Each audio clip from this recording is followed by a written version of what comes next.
देखिए इस क्वेश्चन में ये साइक्लिक हेक्सागोन है, मतलब हेक्सागोन का मतलब 6 साइड्स। तो इसमें आपको निकालना है angle P plus angle R plus angle T, जहाँ PQRSTU जो है एक हेक्सागोन है, वो भी साइक्लिक।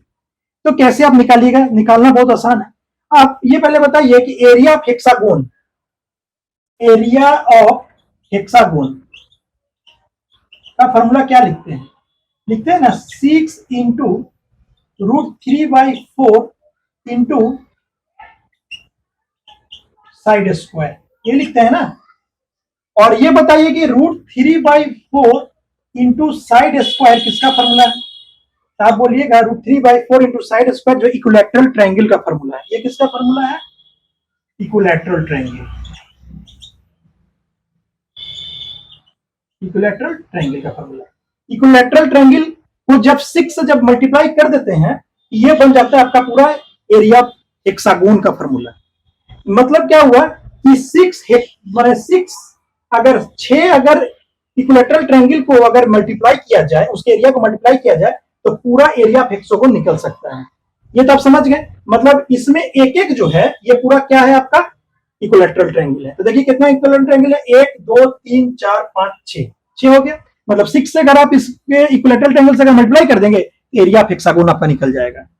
तो ये सिर्फ आपको समझाने के लिए है कि कैसे इसका एंगल P, एंगल R और एंगल T का वैल्यू निकाला जाए।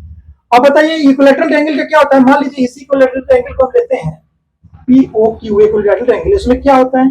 इसमें तीनों साइड आपस में इक्वल होता है। चूंकि ये इक्वल नहीं है, ये सिर्फ एक रफ आपको नॉलेज देने के लिए बनाए हैं हम, लेकिन इसमें क्या होता है? तीनों साइड जो होगा आपस में इक्वल होगा। तीनों साइड आपस में इक्वल होने का मतलब क्या हुआ? इसके जो तीनों एंगल होंगे वो आपस में इक्वल होंगे। तो मान लीजिए कि अगर ये आपस में इक्वल होंगे तो 60-60 डिग्री करके होगा। मतलब ये 60 डिग्री है, ये भी 60 डिग्री है, तो ये भी 60 डिग्री होगा। इसी तरीके से सब में 60-60 डिग्री होगा। तब आप थोड़ा सा बात कीजिए एंगल P के बारे में। तो एंगल P देखिए इस अगर ट्रायंगल में अगर देखते हैं, मतलब ये अगर इक्विलैटरल ट्रायंगल में देखते हैं, तो इसमें P देखिए आपका सिर्फ आधा ही है।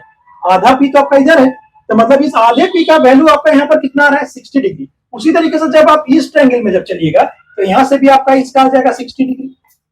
उसी तरीके से अगर R की बात करें, तो R का ये सिर्फ हाफ जो पोजिशन है, इसमें ये 60 डिग्री है। तो इस हाफ का भी बात करेंगे तो ये पूरा 60 डिग्री होगा। मतलब हाफ हाफ मिलाएंगे तो टोटली आपका क्या हो जाएगा? आपका कंप्लीट R हो जाएगा।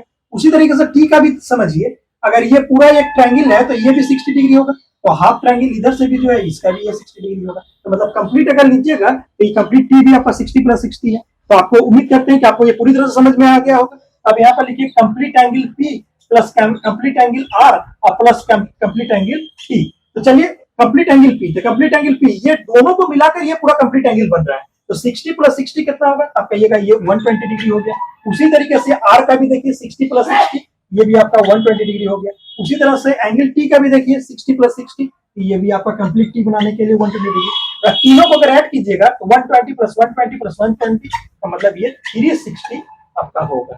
तो मतलब ये अगर साइक्लिक हेक्सागोन अगर है PQRSTU, तो अगर उसमें angle P plus angle R plus angle T, मतलब कंप्लीट का बात बोल रहे हैं, अगर ऐसा अगर दिया हुआ है, तो इसमें आपका इसका तीनों एंगल का सम होगा 360 डिग्री। उम्मीद करते हैं जो भी जिस तरह से भी हम आपको समझाने की कोशिश की है स्टेप बाय स्टेप सॉल्यूशन में, आपको अच्छे से समझ में आया होगा। तो इस तरह का क्वेश्चंस में आप अपना प्रैक्टिस करते रहें।